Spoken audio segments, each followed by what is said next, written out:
So you might have some of these products in your house. And what we're doing is we're doing some house cleaning. If you want to do what you call your own fake food challenge, I would recommend it.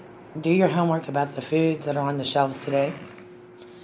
A lot of these products aren't even. They're all mostly synthetic products, unfortunately. But we have substitutes, and we're going to take you there for a moment. Okay, so soy sauce. For somebody with adrenal problems or thyroid, where there is a substitute, it's called coconut aminos. And these are some of the product replacements that we're looking at. I'm going to show you what we're going to do to change the way we live and the way we, just survive the world we live in. Much of this stuff, you couldn't even really get the nutritional benefits because they're all synthetically made.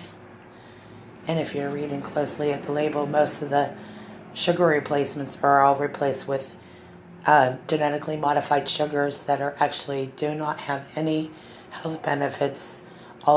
They call it the flavor police. They actually have what they call food science.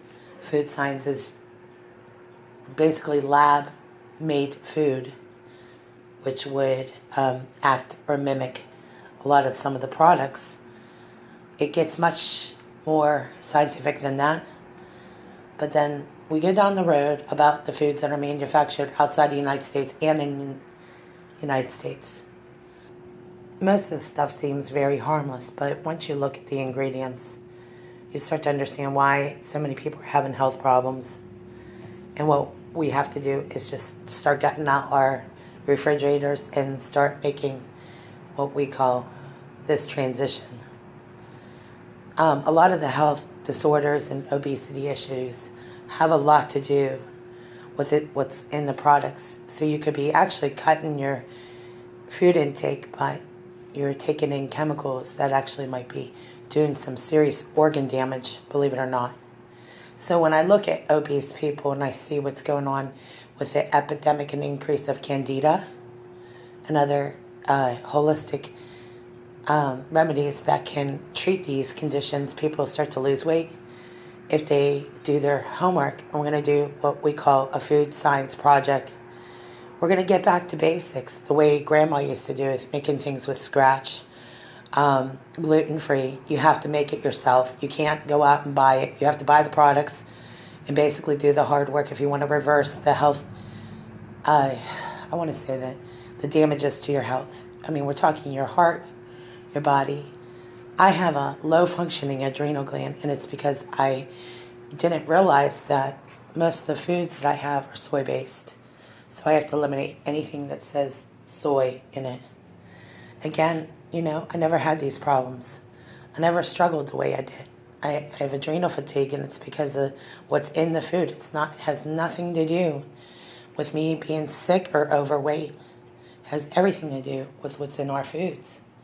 These foods actually have a chemical compound that actually does not process in what I know, at least speaking for myself, is my adrenal gland.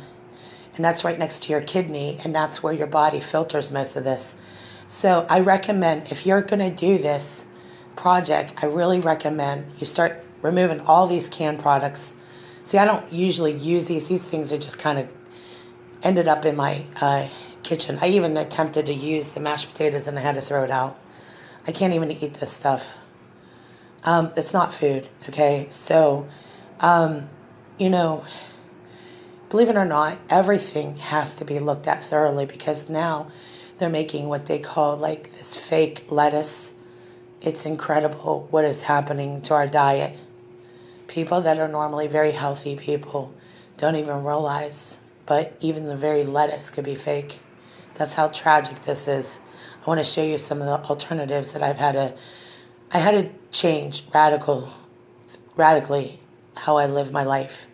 And it's getting harder and harder to afford this, but you can do it on a tight budget. I have to show you that a lot of the things we have to do to recover, food recovery, food science, everything is all going to be dependent on how much you're going to invest. And you might have to do a little bit at a time, but you're going to have to remove a lot of the starchy yeast foods And that means giving up some of it. But I'm going to promise you this.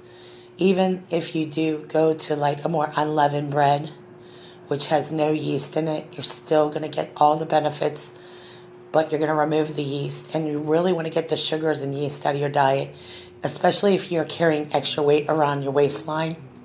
For somebody that has candida, there's a molecule, it's a bacteria. It's like, it actually looks like a microscopic bug. And what it does, it metabolizes every time you put something of a sugar-based yeast product, breads, a lot of those hidden sugars. What it does, it starts to multiply. And that's why a lot of people have distended waistlines.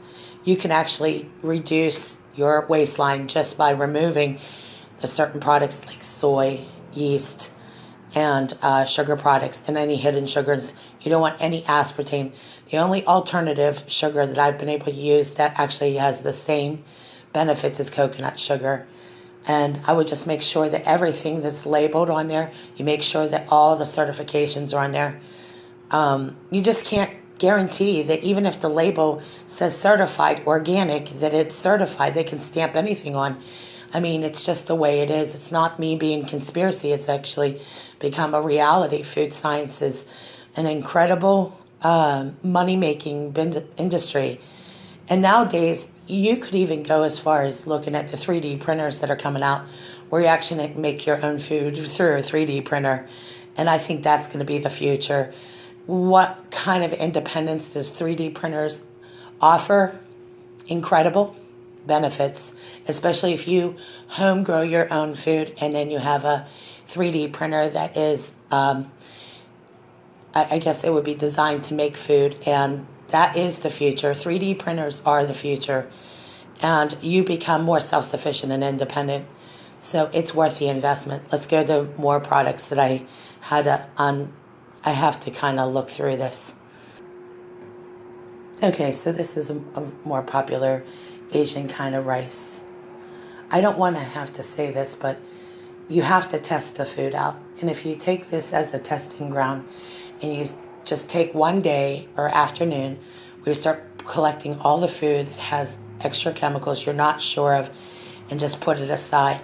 A lot of the spices here are pretty okay. I'm not too worried about that, but I still want to make sure. I don't want to be foolish here.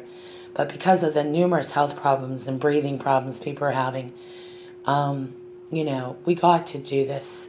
We got to take the steps to change the way we look at life. We can't just assume because, it looks good on the, deli rack that it's going to be good for you.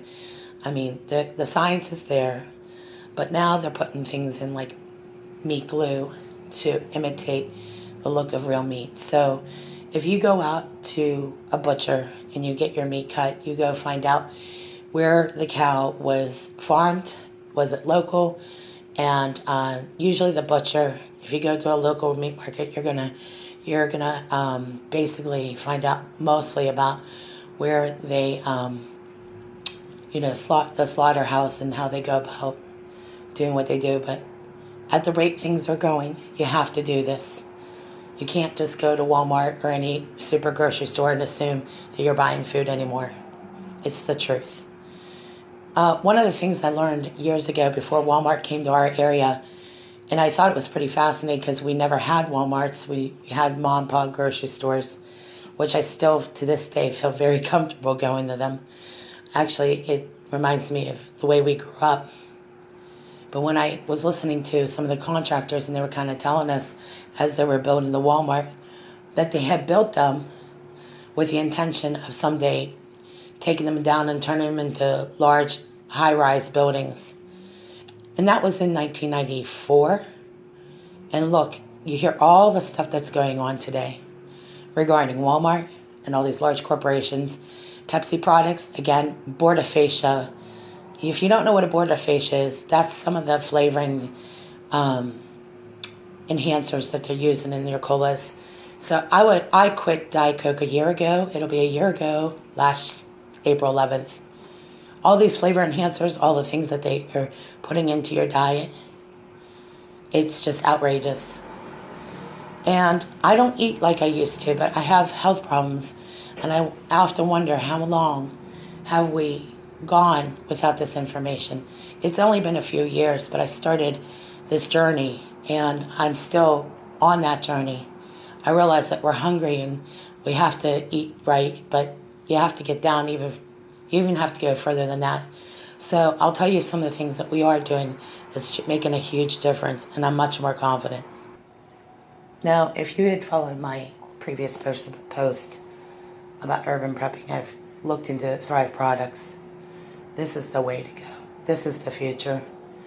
A lot of people might not think about this, but if you're going to buy food, what a waste of time and your money. You're going to have to do a lot of homework and find out what you can buy. I'd say out of all the things at the grocery store, it's probably a very, very short list of things that are even really natural products. So I'm not talking about sugar products. I'm not talking about artificial flavoring. I'm talking about additional substitutes like meat glue to have that look and feel of meat. It's very discouraging for me to sit there and do this report because, I go through this and I wonder how many people really pay attention. Who wants to pay attention? Is it more bad news? Well, it depends on how you look at it. Maybe it's good news that we're awake and aware and we can do something to change it gradually. But it changes everything. It's a whole different dynamic. And if we want to live, quality lives from day to day, I don't know how long humanity can continue the way we're going. But we got to do something to change it. See, the one thing is we got free will. And then my prayer is that we take the steps and leave the results in God's hands. Always pray over your food. Don't assume what they're serving you is safe. Take the extra steps. Remove the items from your house. You do not need these products. You don't want to ingest these products. A lot of them carry all kinds of other problems. And I think if you even go a step further, you're going to find out it's even darker than that. Some of the processing centers in China and what they're adding into some of the meat products, I just don't think it's even from enough. I just can't even repeat what I saw all day. I'm not feeling very good as it is, so it really just really bothered me. So doing this report is not easy, but it's the first step in taking the steps to growing my own onions and vegetables, and I have all that stuff ready to do that. It's a sad and unfortunate thing we are facing, and I see the world that's starving for Jesus Christ, starving for affection, starving for a family. And then this happens, and I have to ask myself, why don't people take the steps and take the hard look that I have taken? Because I'm going to tell you, this has really, really upset me. So we're going to go back to the products like this, and we're going to double check about that. I'm just not feeling that good, but I don't like to be the bearer of bad news, but this really hit me, and makes me very mad. It makes me very mad that we live in a society that a lot of it's just an illusion. Many of us are in debt to our ears, have problems that we can't even fix, but we got to be able to fix the things we can.